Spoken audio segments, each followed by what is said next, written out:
Well, Halloween, just around the corner, and time for kids and treats, right? But what about our pet friends? They enjoy the fun, spooky holiday, too. And that comes from Charlotte Reed, leading pet trend lifestyle expert and queen of Halloween. She has shared her experience with Fox and Friends, The View, The Today Show, a whole bunch more, but I don't want to take away so much time. I want to talk to Charlotte. She's also executive producer and host of the Pet Buzz. It's a syndicated pet talk radio show. She is what they call a pet trendologist. I love it. Nice to have you with us, Charlotte. Thanks so much for having me. We haven't talked in such a long time, so I'm looking forward to talking about Halloween with you. Yeah, absolutely. You know, we always talk about people getting dressed up and everything, and why can't we dress up our pets too? I mean, have some fun, right?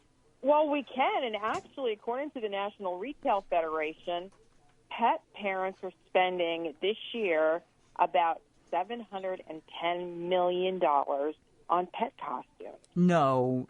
Are you serious? Yes, way.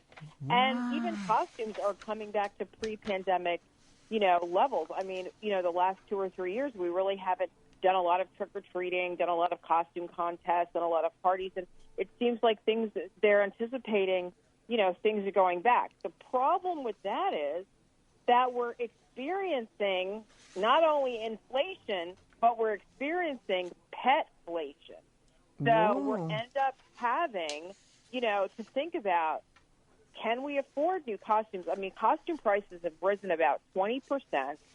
So we have to look for costumes that are fun, that are great, but that we can afford. So I'm going to give you a perfect example. Okay. So I'm sure you know one of the hottest movies out for kids of all ages is Hocus Pocus 2. With Bette Midler, how we love her so much, Sarah Jessica Parker, and the other gal. I think it's Kathy Jamie, I can't remember. Okay. Anyway, the licensed Disney pet costume for Winifred Sanderson, that's the one with the red wig, right, with the pom-poms on top. Okay. That costume is about $40. By the time you have shipping and delivery, it's about $50. Now, that's really? for a pet costume. But if you go to a place like Chewy online and you also buy like a Disney witch costume for about $20, it's the same effect. It's the whole witches thing. So why necessarily have the licensed costume when you can have a costume that you can use over and over and over again? And I say that because when you look at something like Star Wars costumes for pets, I mean, we love Star Wars. 7 to 9, I think 9 movies later. Yeah. So you can always have those pets wear the costume again. I mean, have them wear it for any activities you're going to or social media. But here's the thing. Always say, May the 4th be with you. That's the 4th of May. That's Star Wars Day. Oh. So try to buy costumes for your pets that either reflect his personality, things that you can wear again, or you can do a DIY costume, do-it-yourself costume at the last minute. Uh-huh. I don't recommend modifying a kid's costume. No. But costumes are big bucks. Yeah, they are. Big bucks. They are. And I know exactly what you're talking about because now this wasn't for Halloween, but in Vallejo, which is in the Bay Area, I've told everybody that we have 2 Samoyeds, and one Samoyed was a rescue dog being neglected, and we've had him. He's now 5.5, and the breeder wanted us to show him, and we're going, okay, no problem. And in Vallejo once a year, they have a dog show, and they call it Woofstock, not Woodstock, but Woofstock. And everybody dresses up like 60s, the hippie times. And they dress up their dogs. And I was one of them. We dressed up in our hippie stuff. I actually made costumes for our 2 dogs. And it was fun. It was fun to do it. Now, yeah, I mean, it's fun. I didn't spend a fortune. I bought stuff from the fabric store and kind of made up something. The one thing I did buy was a little sweater for each one, like they needed a sweater some ways with their fur. Mm-hmm. But it was chilly out, which was good. But then I decorated it with a cape and put all kinds of little tchotchkes on there and all that. And it was just fun because people said, "Oh, how cute!" And I'm going, "I made it. I did it all by myself." But I'm going to tell you. I mean, believe it or not, you remember the old days when your mom went to the fabric store and got McCall patterns. Yep. They still exist, and there are McCall patterns for dogs, for leashes and collars and costumes. And one of the popular contests that a lot of kids like are the dinosaur costume. A lot of families like grouping. So the mom and dad will go trick-or-treating with the little boy, and that's always fun. Uh-huh. And you can now bring the family dog, so everyone can go as a dinosaur. Oh, how They're cute. easy, it's fun, and it's a basic costume. And, it looks great on social media because it's always a bright costume. But you know what? Let's talk what's popular. I told you about Hocus Pocus. Now, I don't know if you've watched it. HBO spent $100 million to promote it. It's the Game of Thrones prequel, supposedly, The Red Dragon. I've heard of it, but I haven't watched it. Right. It's fantastic.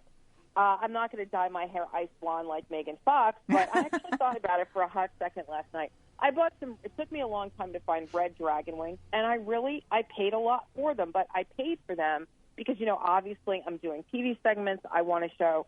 But, there are so many great costumes out there.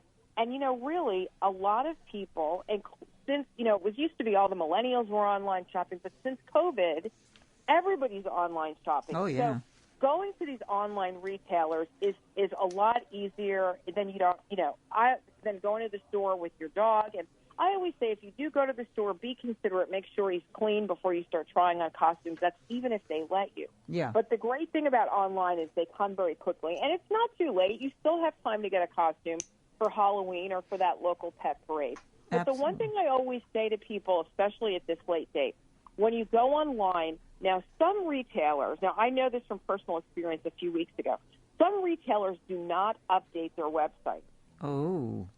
Same day, or actually as purchases are being made. Even though they might say they're not. So you make sure that you get a receipt for what you purchased, and usually they come automatically. But one very well-known costume online retailer took my money. I was expecting a costume for a TV show, and I called because I said, when is my costume coming? I don't remember getting anything.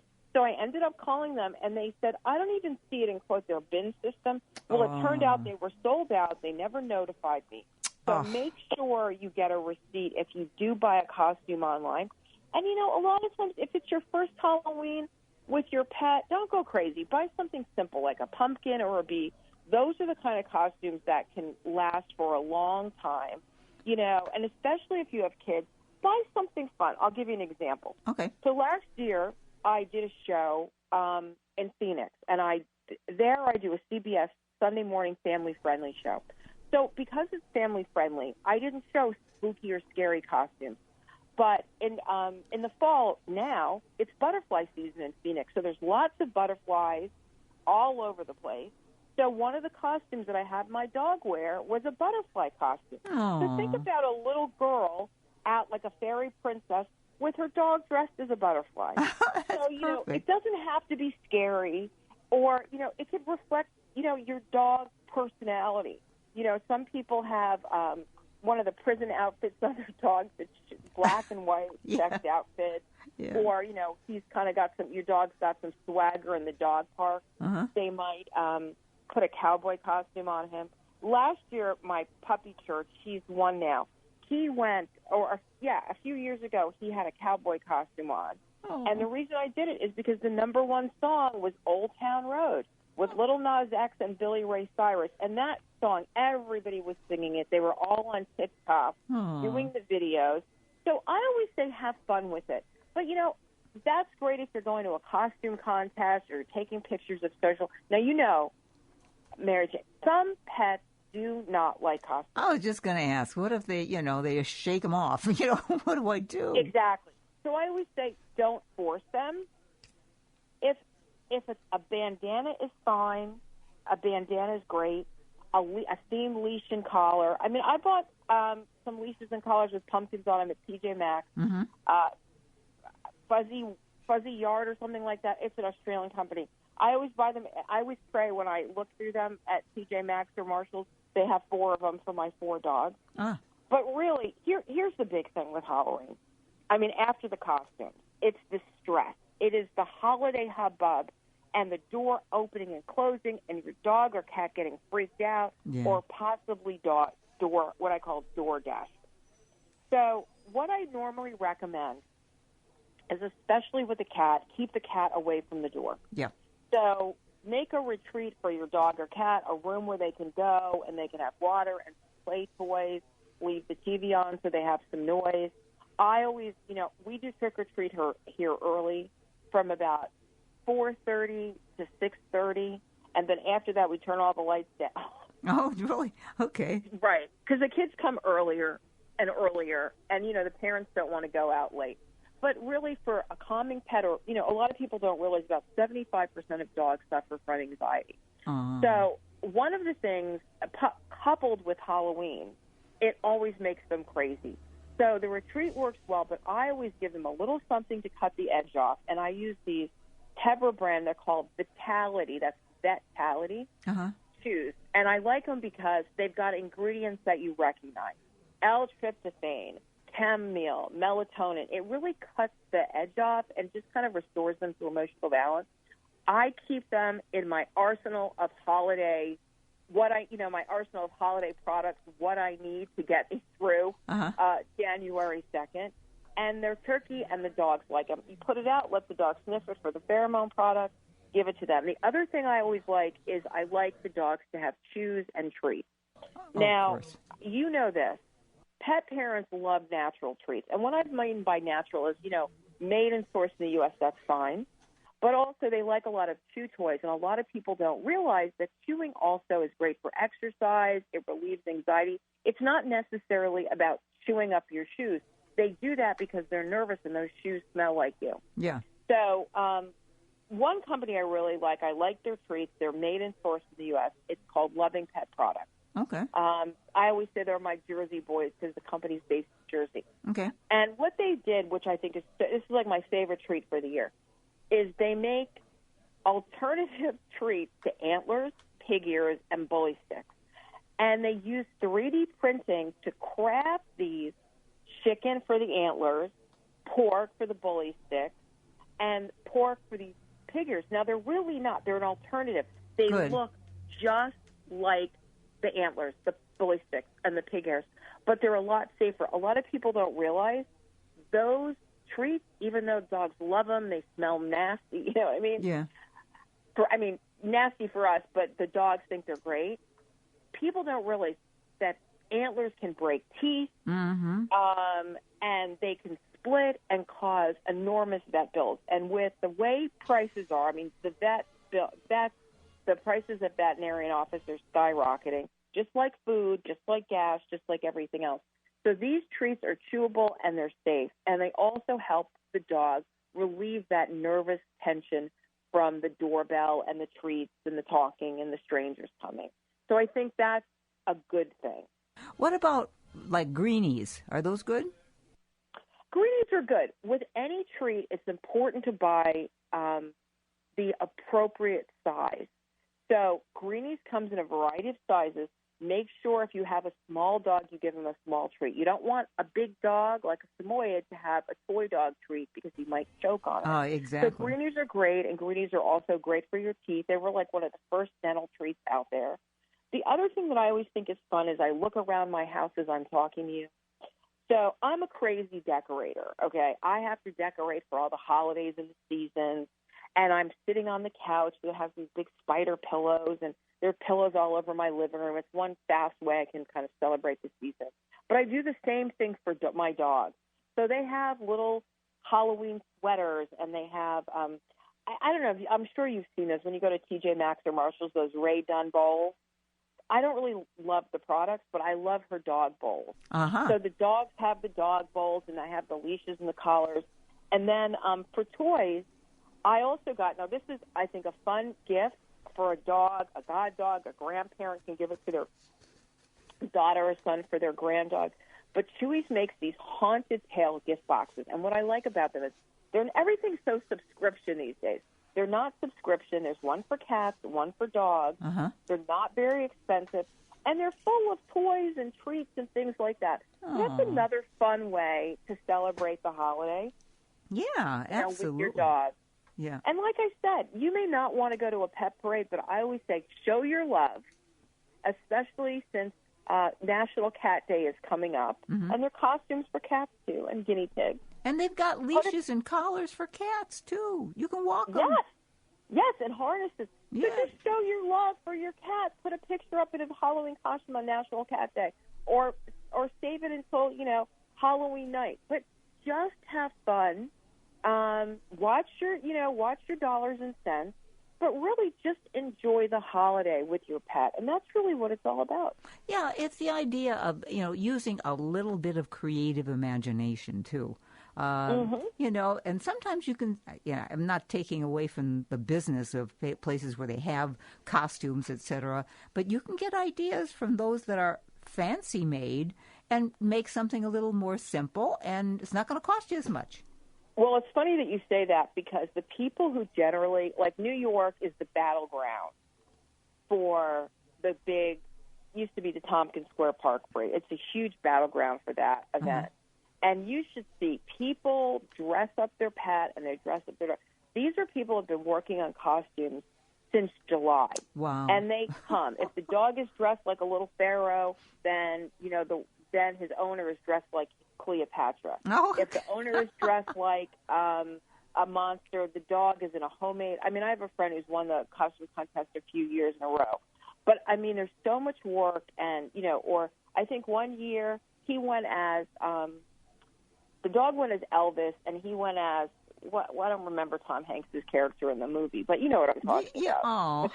The Colonel. Okay. He went as the Colonel. Uh-huh. So, I mean, and they had music and the dog danced on shit. I mean, when you really get into the costume contest, and a lot of people love to do it because they get addicted. And it starts out with, maybe I can win. But then really for the people that die hard, make their own costumes. You get serious. They get serious, and it's all about the social media and being in the newspaper. Yeah. And that's what they really want. They want everyone to see them. Yeah. So, I mean, TikTok, Instagram, it's got to be on all those. Sure. I have people who don't even want to tell you what their dog is wearing for Halloween. Really? And I laugh. I respect that because they want their creative juices to flow. And they want to make sure that it's going to be a big surprise for everyone. Aww. And I respect that. That's okay. That's all right. I mean, we haven't done it for the last couple of years because of the pandemic, but we used to always, have all kinds of decorations outside, and then we would be out there, and we'd sometimes take the dogs and put them out there. And I remember one year, the first year we did that, seriously. They didn't want the candy. They wanted to come over and play with the dogs. Right. And it was fun. We had just a bandana on them, nothing real fancy. But Samoyeds are very social, and they're very sweet with kids. And, they would just come over, can I hug your dog? Yeah, sure, go ahead, hug the dog. And they just had a ball doing that.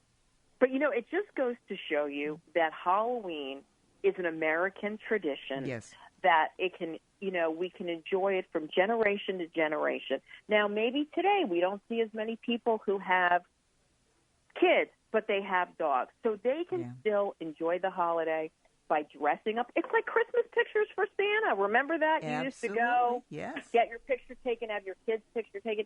It's the same thing. That's the one thing I always look forward to every year is to go get the dogs' pictures with Santa. There you go. I dress them up. Aw, that's cute. Do you use it in your Christmas cards? I don't. You know what? I'm old-fashioned about Christmas cards. I don't do the photographs. I sit down, and I started about 2 weeks ago, and I send a lot. I always send thank you cards, but I sit down, and I start the whole process now. So I just say, okay, everybody in this sector, or everybody like, my trainer or this, that, and the other, And just the same thing with getting those Christmas tips together. So that way I'm all done by November. And, And you can enjoy the holiday, right? Right, exactly. And I send those cards out, and people always laugh. I am a lunatic.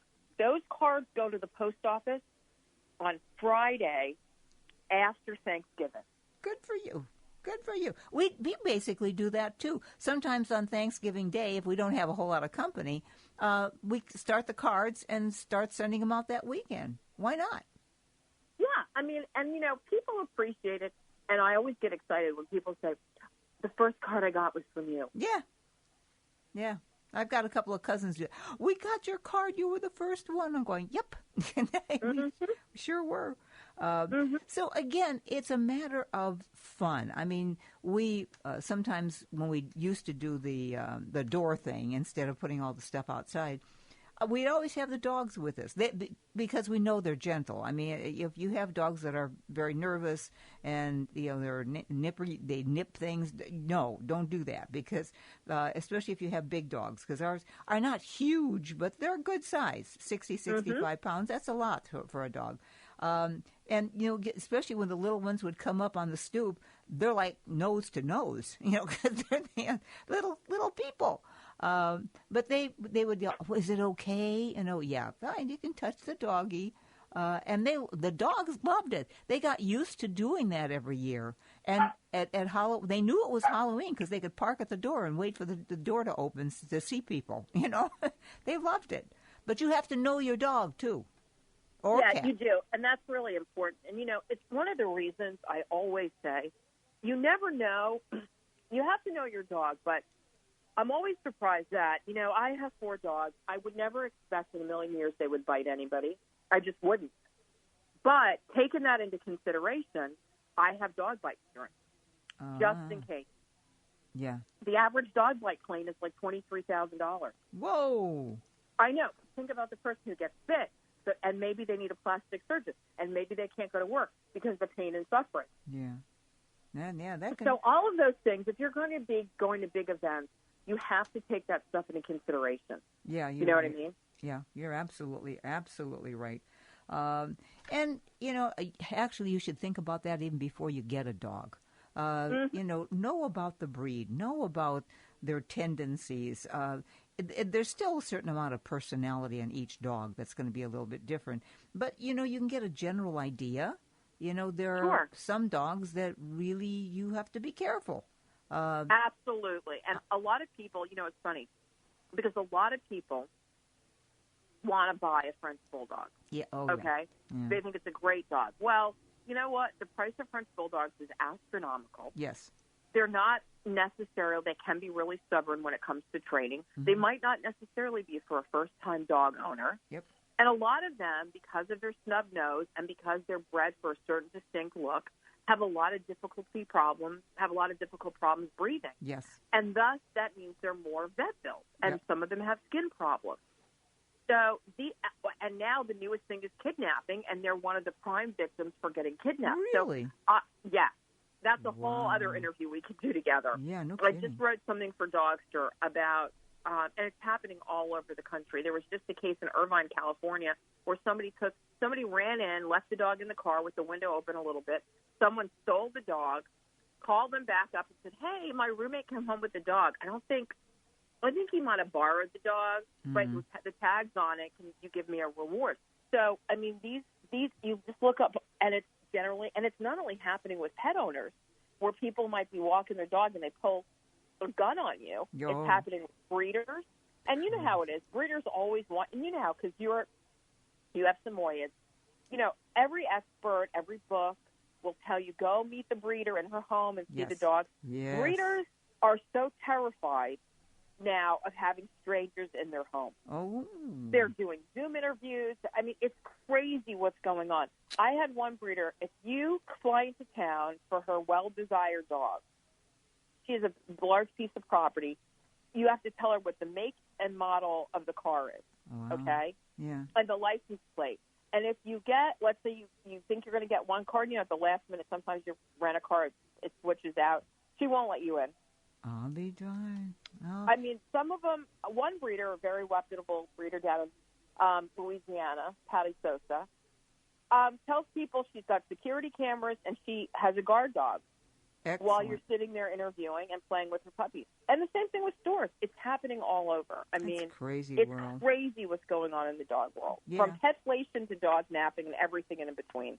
Yeah, and also look out for puppy mills. They still exist, unfortunately.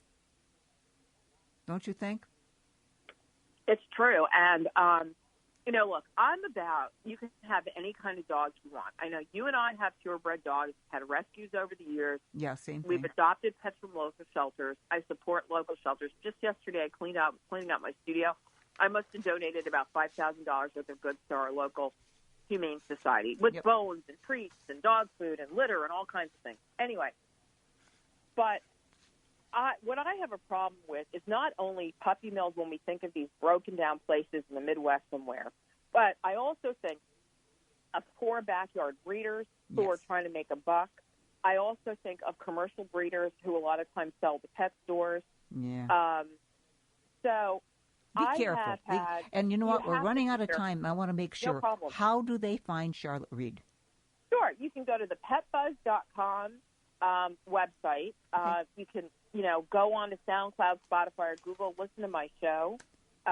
This week we're actually having an interesting show. We're talking about health. We're talking with Rebecca. And Smith, unfortunately, we are out of time, Charlotte. I'm going to have you back, okay? Thank you. Love to come back. Love Bye-bye. you. Have a great one, and thank you so much for having me today. You betcha. Charlotte.